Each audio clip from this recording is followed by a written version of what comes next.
So hello students, here you are going to learn about the next topic, which is the construction of some of the basic source codes. Okay, some of the basic coding you are going to learn, and here in your syllabus you need to study three type of codes, and that is first is the Shannon band binary encoding procedure.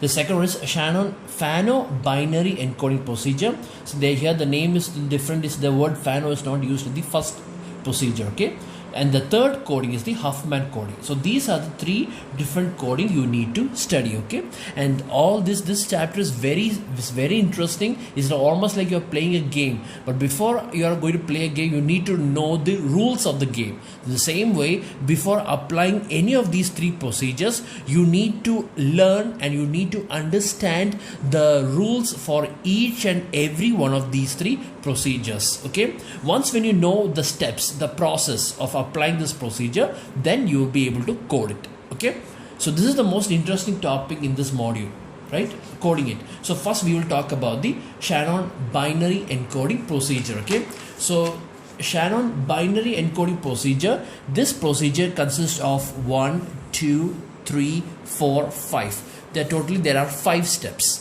Okay, so we need to understand what are those each 5 steps, understand what are those 5 steps, and then after that we will do the problem. Okay, so let's look at each of these steps.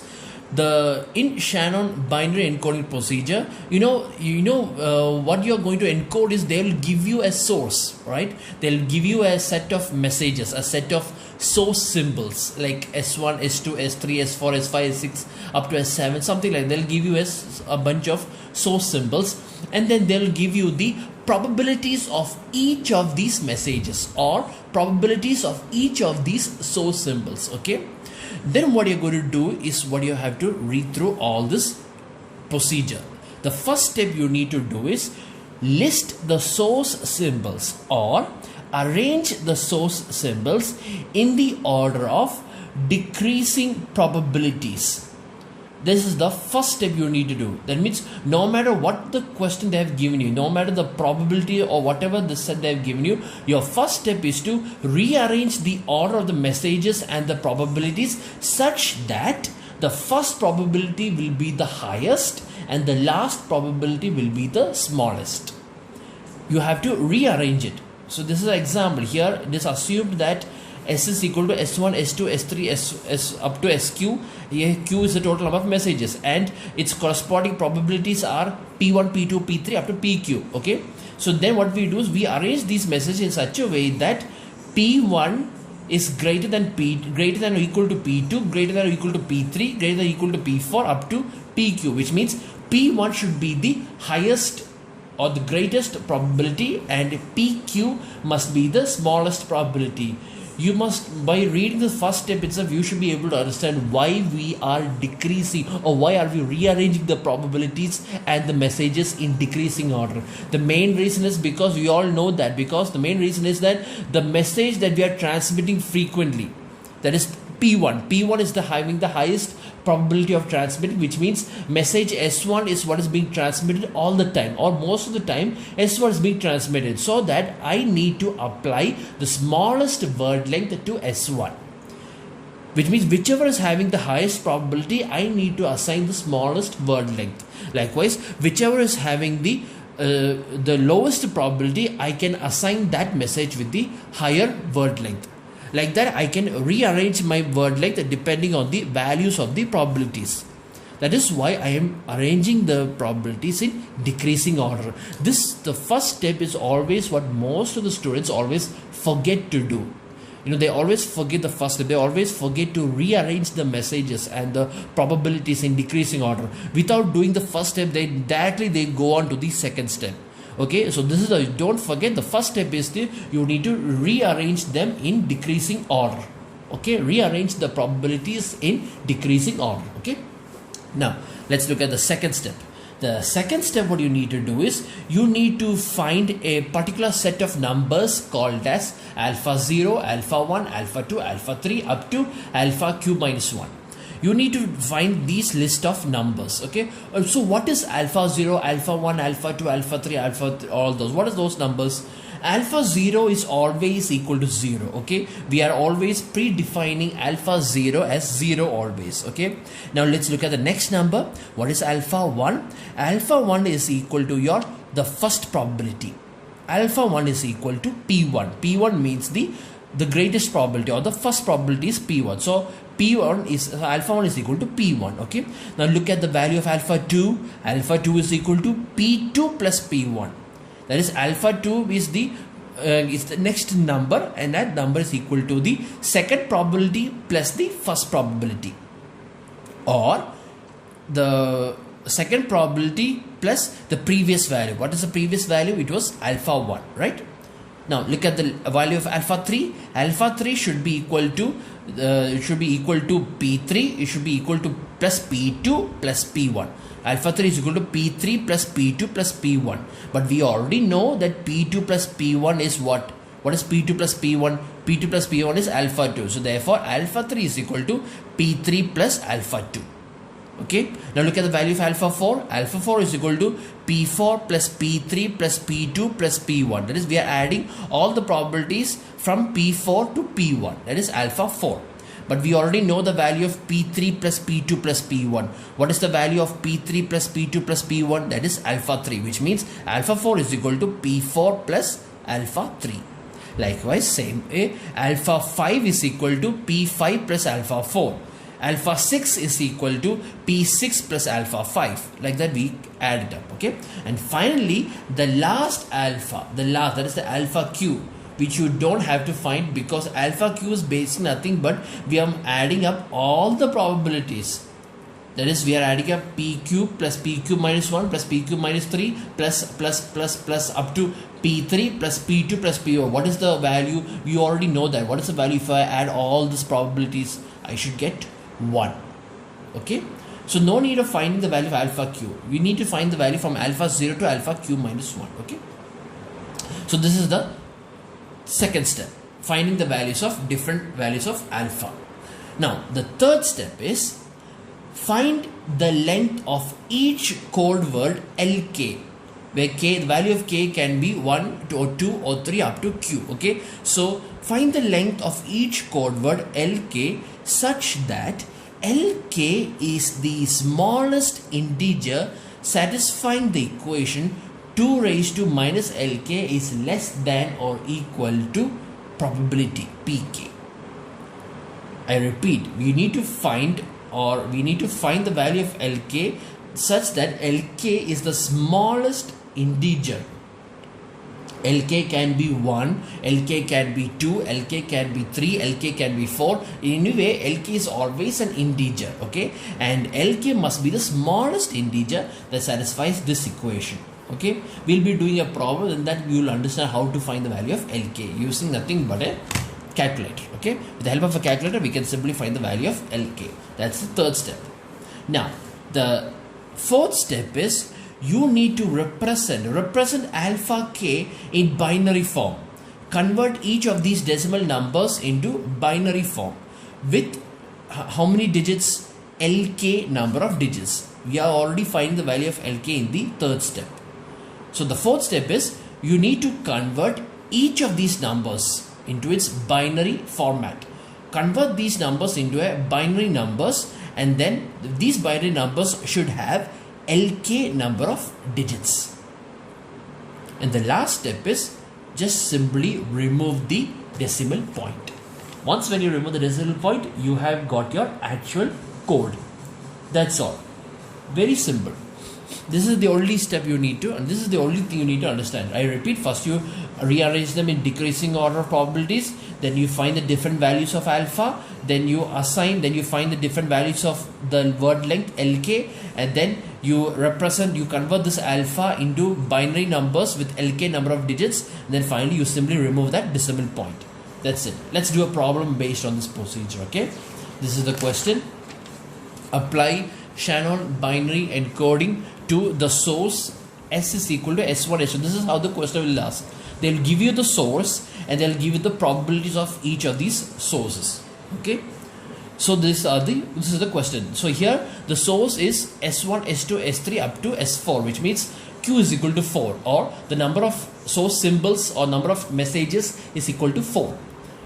Now the probabilities are 0.2, 0.3, 0.4, 0.1, which means what is 0.2? 0.2 is the probability of S1, 0.3 is the probability of S2, 0.4 is the probability of S3, and 0.1 is the probability of S4. See, if you add all these probabilities, you will get 1. Okay. So the first step is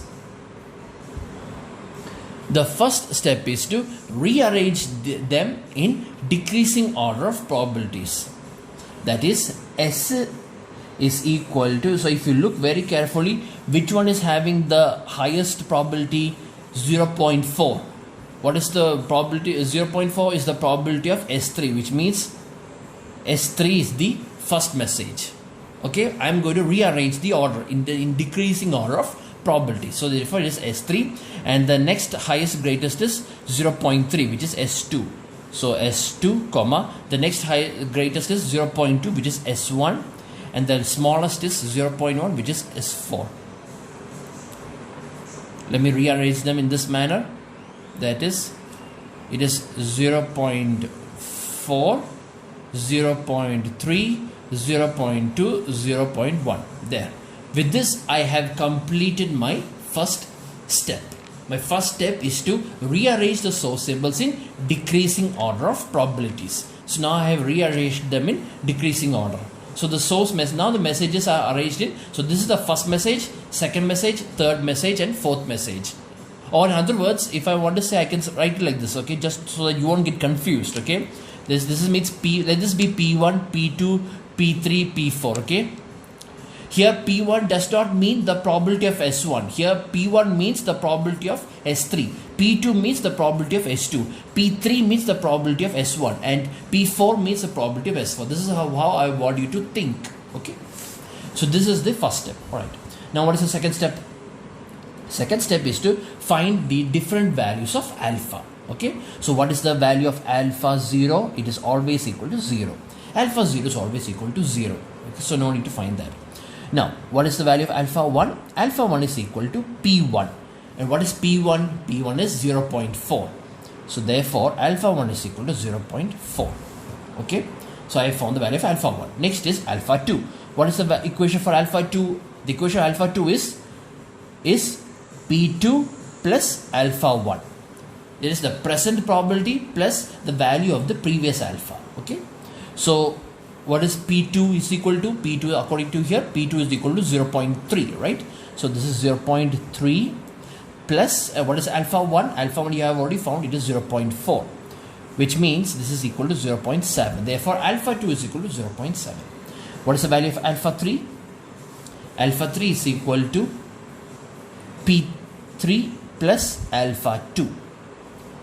Because alpha 3 is actually equal to P3 plus P2 plus P1. That's how we think. But instead of writing P3 plus P2 plus P1, you can simply write the present probability and the previous alpha. So alpha 3 is equal to P3 plus alpha 2. And here P3 is what? It's the value of P3. It is 0.2 plus, and what is the value of alpha 2? Alpha 2 is equal to 0.7. So therefore 0.2 plus 0.7 is 0.9. Okay. Next is alpha 4. And alpha 4 you should suppose to get 1. Because alpha 4 basically means you are finding the value of P4 plus P3 plus P2 plus P1, which means you are basically adding all the probabilities. Or alpha 4 is equal to P4 plus alpha 3. Okay, because alpha 3 is P3 plus P2 plus P1, right? So alpha 4 is equal to P4 plus alpha 3. What is P4? 0.1 plus, and what is alpha 3? Alpha 3 you have already found, it is 0.9. Okay, it's equal to 1. Okay, so see, this is always equal to, the last alpha will always be equal to 1, always. Okay, and the first alpha, that is alpha 0, will always be equal to 0. Okay, so now I found the value of alpha. Now the third step is to find the value of each of the word length.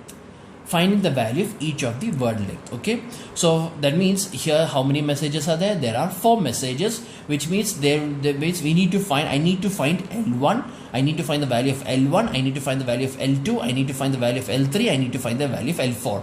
What is L1? L1 is the word length of the probability P1, or L1 is the word length of S3. L2 is the word length of S2, L3 is the word length of S1, and L4 is the word length of S4. That's what I've meant. Okay, the word length or the length of the code word. That's what this L1, L2, L3, S4 is. So I need to find each of these values. Okay, so how will I find each of these values? Using this equation, it is to find L1, L1 should be such that L1 is the smallest integer that satisfies this equation.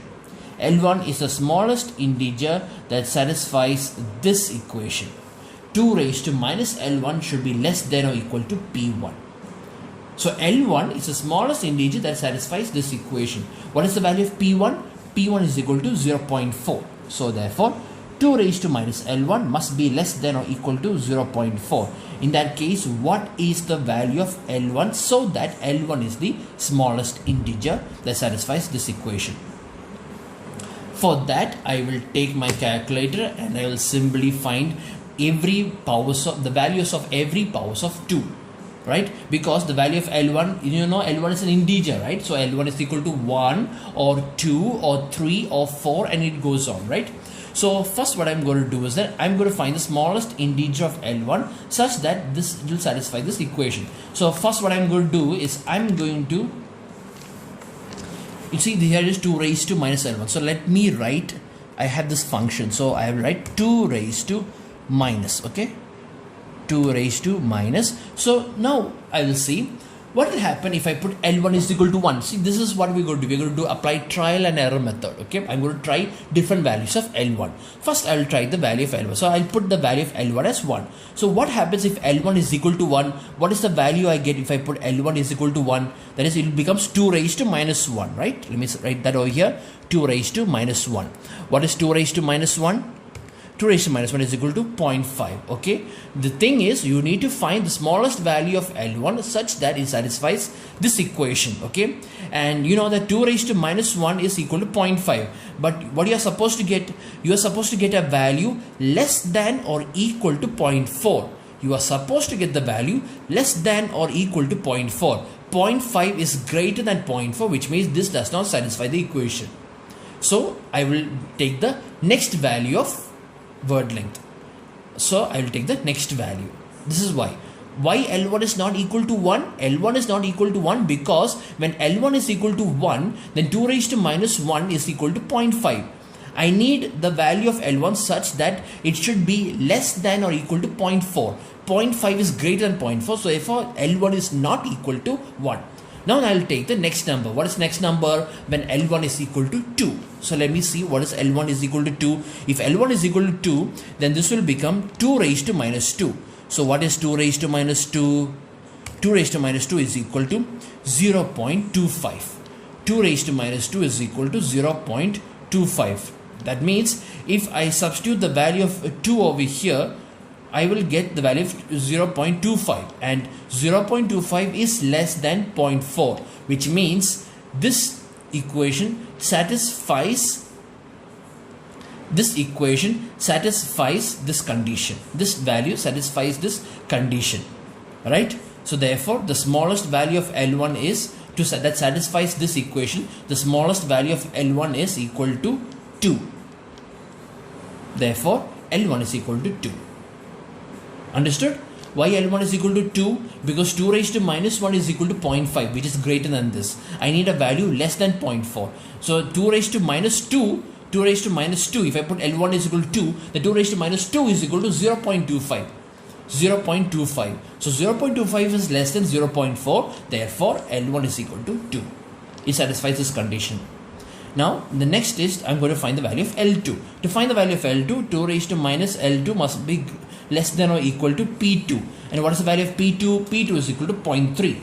So 2 raised to minus L2 must be less than or equal to 0.3. So what is the value of L2 that satisfies this equation? It should be the smallest value. You know that if I set is 2 raised to minus, okay, 2 raised to minus, and if I put L2 is equal to 1, then 2 raised to minus 1 is 0.5, which is greater than 0.3. And again, if I put L2 is equal to 2, I will get 2 raised to minus 2. What is 2 raised to minus 2? That is equal to 0.25, right? 2 raised to minus 2 is equal to 0.25. which is again it is less than 0.3. So therefore the smallest value of L2 that satisfies this equation is 2. The smallest value of L2, I repeat, the smallest value of L2 that satisfies this equation is when L2 is equal to 2. Because when L2 is equal to 1, L2 cannot never be equal to 0. No word length will be equal to 0, right? The smallest integer is 1. So when I put 1, I'm getting 0.5, which is greater than 0.3. So therefore no, I need a value less than 0.3, right? So I put the next number as 2. When I substitute 2, I get 2 raised to minus 2. What is 2 raised to minus 2? 0.1 by 4, 0.25. So 0.25 is less than 0.3. Therefore, L2 is equal to 2. Okay. Next, I want to find the value of L3. So to find the value of L3, it should satisfy this equation. 2 raised to minus L3 should be less than or equal to P3. 2 raised to minus L3 should be less than or equal to P3, or 2 raised to minus L3 should be less than or equal to, and what is P3? P3 is equal to 0.2. P3 is equal to 0.2. So what should be the value of L3 such that, what should be the value of L3? The smallest value of L3 such that this equation is satisfied. You know that if I find the value of 2 raised to minus 1, I get 0.5, right? So it's not L1 is not, L3 is not equal to 1. We know that already. And I can't put 2 also. We know that what is 2 raised to minus 2? What is 2 raised to minus 2? 2 raised to minus 2 is 0.25.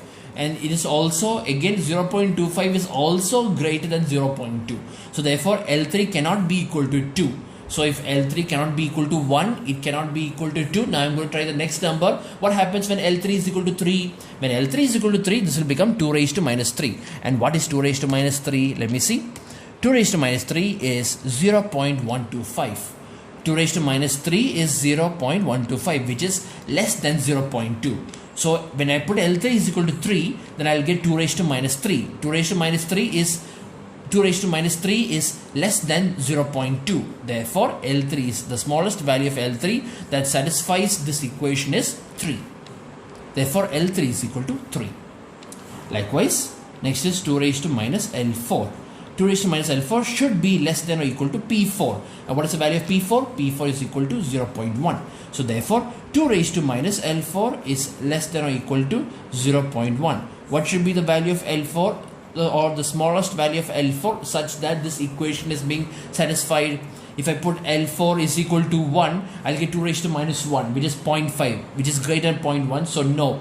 When I put L4 is equal to 2, I will get 2 raised to minus 2. 2 raised to minus 2 is 0.25. So 0.25 is again greater than 0.1. So no, I need a number smaller than 0.1, right?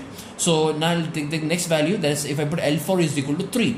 If I put L4 is equal to 3, what happens if I put L4 is equal to 3? We just already did that, right? If I put L4 is equal to 3, then it will become 2 raised to minus 3. What is 2 raised to minus 3? 2 raised to minus 3 is 0.125. 0.125 is again greater than 0.1. So no, the L4 cannot be equal to 3.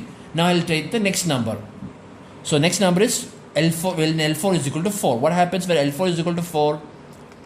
When L4 is equal to 4, when L4 is equal to 4, then it will become 2 raised to minus 4. What is 2 raised to minus 4?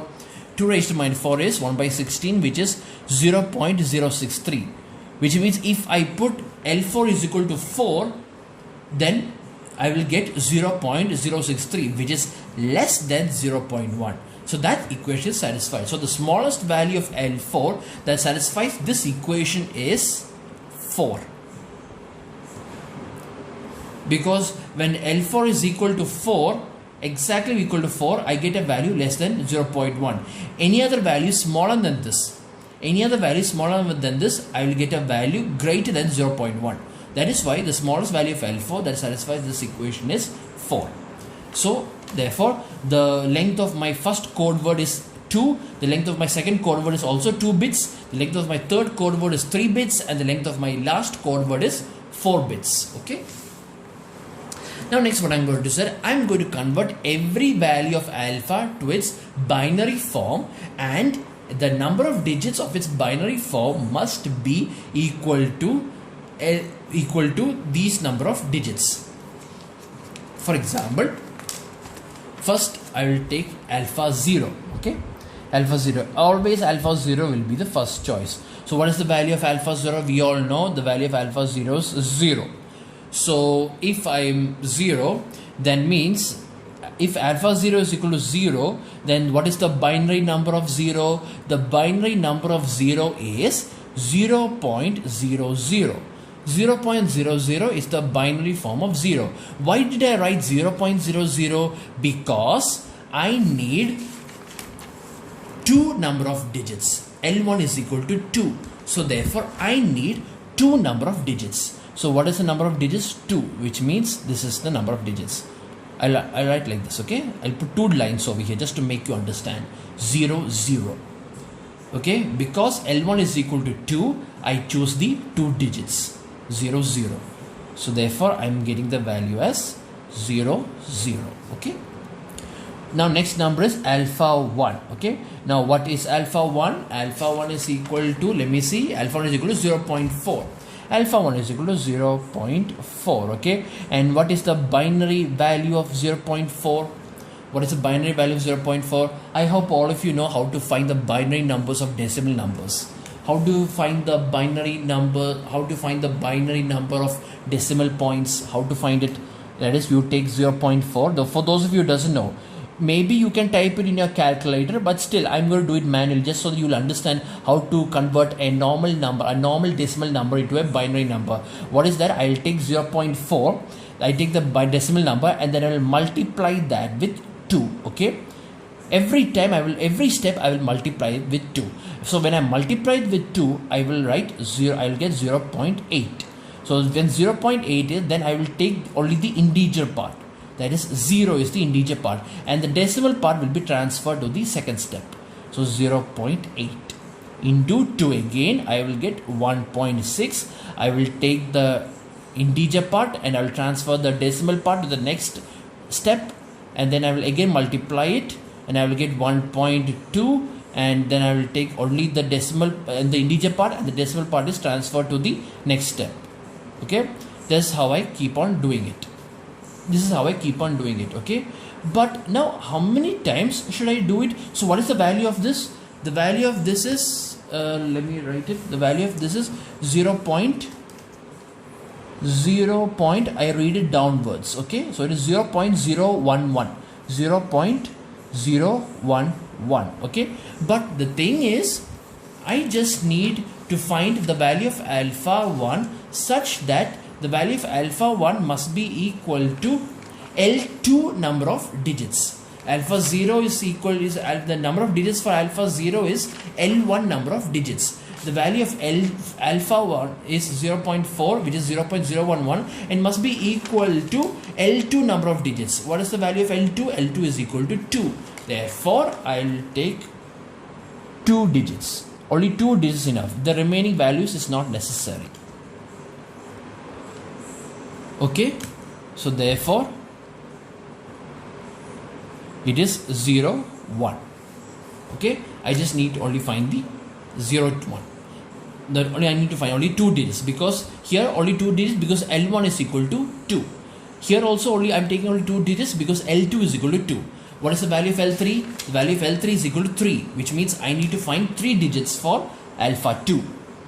So alpha 2 is equal to, what is the value of alpha 2? Alpha 2 is equal to 0.7. So 0.7. Now what is the decimal number of 0.7? And I need to find it only up to 3 number of digits. Okay, only 3 number of digits is enough. So what is the value of alpha? What is the binary number 0.7? 0.7 into 2 is equal to 1.4. So therefore the first decimal number is 1. Now next is 0.4 into 2 is equal to 0.8. So the second decimal value is 0. Next is 0.8 into 2 is equal to 1.6. So the next decimal value is 1. I need to find only 3 decimal values because the value of L3 is equal to 3, which means we need to find only 3 bits. Okay, only 3 bits is enough. So therefore what I meant is this is equal to 0.7 is equal to 0.101. Then I remove the decimal number. So by removing the decimal number I get 101. Okay, 101. Now next I'm going to find the value of alpha 3, and alpha 3 is equal to 0.9, right? alpha 3 is equal to 0.9, right? So therefore 0.9. So what is the decimal number of, what is the binary number of 0.9? Let me see. 0.9 into 2 is equal to 1.8, which is 1. So what is the decimal, or how many decimal place I need for alpha 3? 4. See, L4 is equal to 4. So 4 means I need to take only 4 bits. So first bit is 1. Now 0.8 into 2 is equal to 1.6. Therefore the decimal number, the next decimal number is 1. 0.6 into 2 is equal to 1.2. Therefore the next decimal number is 1. Then 0.2 into 2 is equal to 0.4. So the next decimal number is 0. So which means over here, if you read downwards, the value of 0.9 is, or the binary number of 0.9 is 0.1110. Okay, and why I have taken only 4? Because I need only 4 digits. So therefore 0.1110. Okay, so these are my 4 digits. So means if I remove the decimal numbers, it will become 1110. So from here I have understood the word length, right? So therefore what is the value of S3? What is the code word of S3? The code word of S3 is equal to 00. Okay, what is the code word of S2? The code word of S2 is equal to 01. What is the code word of what is the next code word? S1. What is the code word of S1? The code word of S1 is 101. What is the code word of S4, which is the last message? The code word of S4. The code word of S4 is 1110. Okay, see, this is my corresponding code words. Okay, so here you can see that L1 is equal to L1. L1 means, what I meant when I said L1, I meant the word length of the first message. Okay, the first message is S3. That's what I meant. So here L1 is equal to 2. Here L2 is equal to 2. Here L3 is equal to 3, and here L4 is equal to 4. This is what I meant. Okay, this is how we did. See, let us test this method. Okay, let us find the efficiency of this procedure. Let's simply find the efficiency of this procedure. What is the equation for efficiency? The equation for code efficiency is h of s by L log r. Okay, here it is binary, so r is equal to 2. So log 2 to the base 2 is 1 itself. So I need to find the value of h of s and L. Okay, what is the equation for h of s? H of s is equal to sigma k is equal to 1 to q pk log of 1 by pk. Find the value very fast. What is the value? That is 0.4 log of 1 by 0.4 plus 0.3 log of 1 by 0.3 plus 0.2 log of 1 by 0.2 plus 0.1 log of 1 by 0.1. What is h of s is equal to? Use a calculator.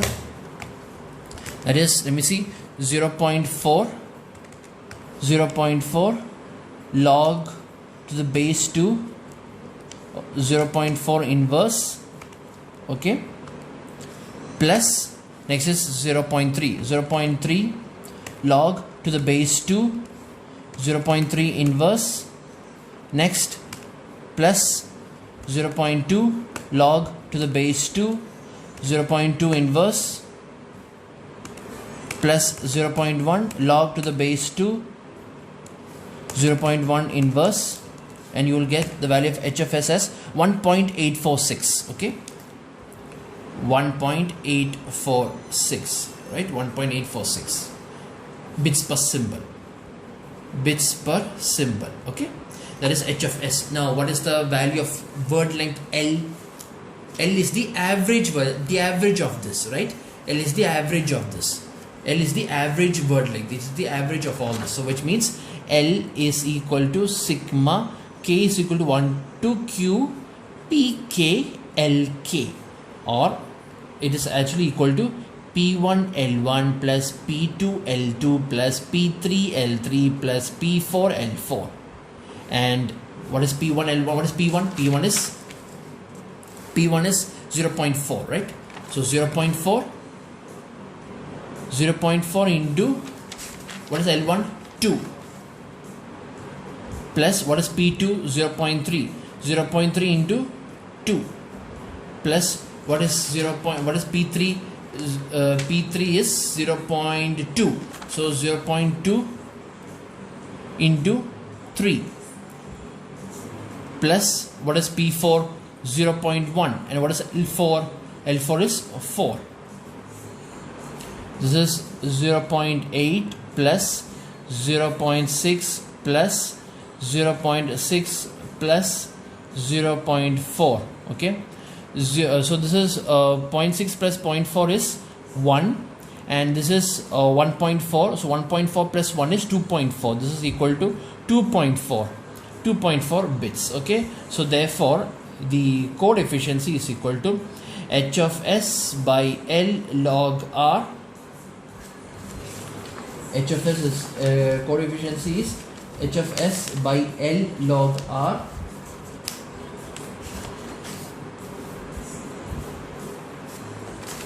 okay, which is, let me see, 1.846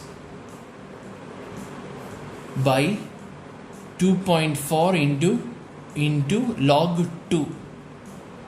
Remember, every time the base is 2. Okay, don't forget that. So 1.846 by 2.4 into log 2, which is nothing but 1.846 by 2.4. Okay, what is the value? Let me see. I hope this is correct. 1.846 divided by 2.4, and you will get is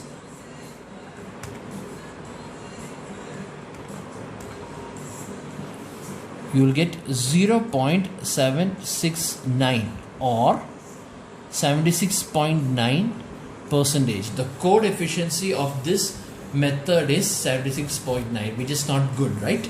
It's an average efficiency. It's not a very good efficiency.